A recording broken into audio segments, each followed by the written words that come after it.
Hello mga ka-Berks!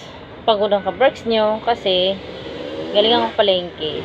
Walang nagtatanong pero wala lang. Gusto ko lang sabihin sa inyo na galing ako palengke. Kaya pagod ang person, ka-Berks nyo. And yun na nga, namili ako na malengke. Yun ba yung tamang term ko? Na malengke. Bumili ng kung ano-anong burorot. Mga kakailanganin sa bahay. So, ipapakita ko sa inyo mga kabuks kung anong mga kinain ko. So, ito, first, ang bilis, no? Ito, kalahating tray ng itlog. Wala tayong budget. Kaya, kalahati lang, no? Konti lang yung budget. I mean, may budget, pero konti lang. So, kalahati lang. Tapos, kalamansi, 10 pesos. Ano pa nga ba?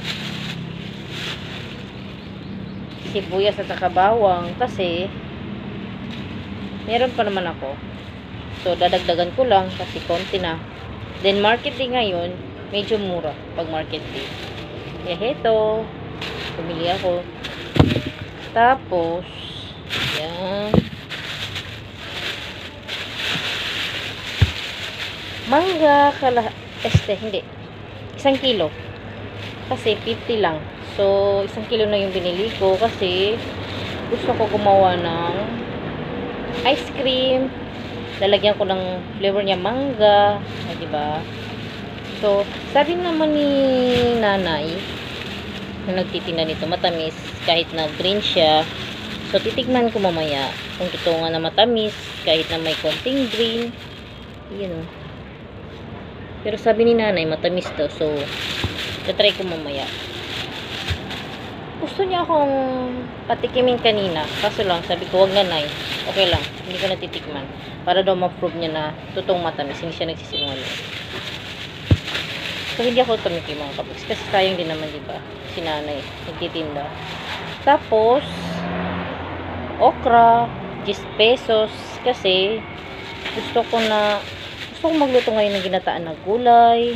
Then, ang kapartner nito mga kabuks ay ang bilis ko, no, labong, ginataang labong. Ayan, 10 pesos ang bawat cellophane. So, yan yung gagataan ko ngayon mga kabuks. Mamaya, ayan, so iipunan natin yung cellophane. Ano pa? Ito, kaping barako.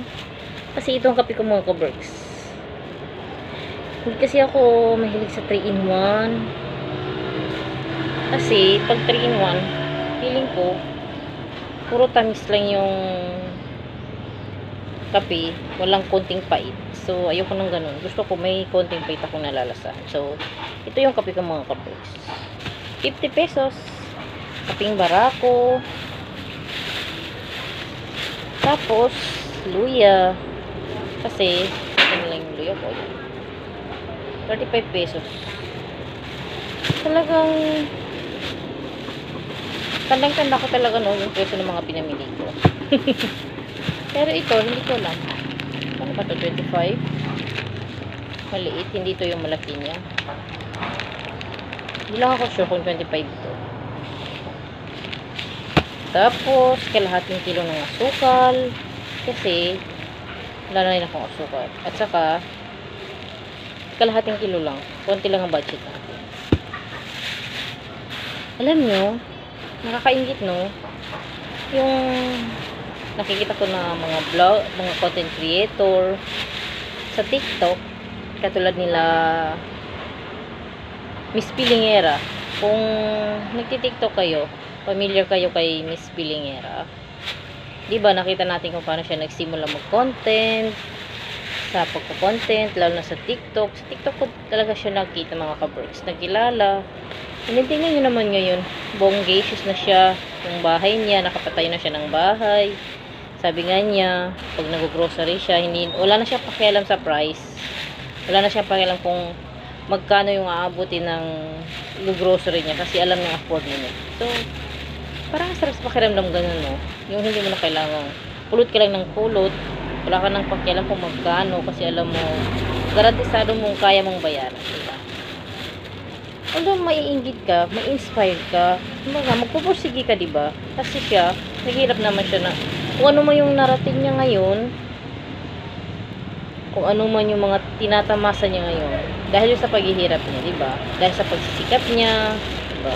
Wala siyang naragabyadong tao. So, dapat, pag nakakita tayo ng ganyan, ginagawa natin na motivation, magpursige lang tayo, diba? So, yun.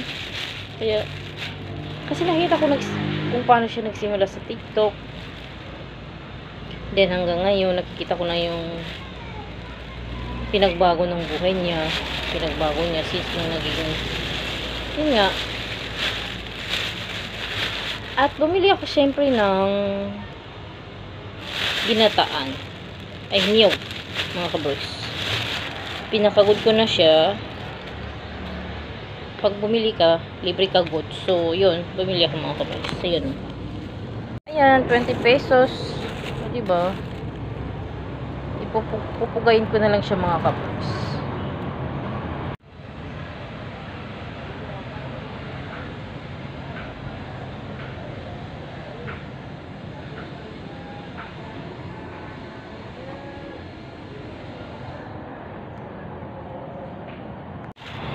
So, yun lang for today's video mga ka-Berks. Share ko lang sa inyo. Gusto ko lang share sa inyo anong ganap ko today. Ngayong umaga, pumunta ko ng palengke at anong pinamili ko. Thanks for watching.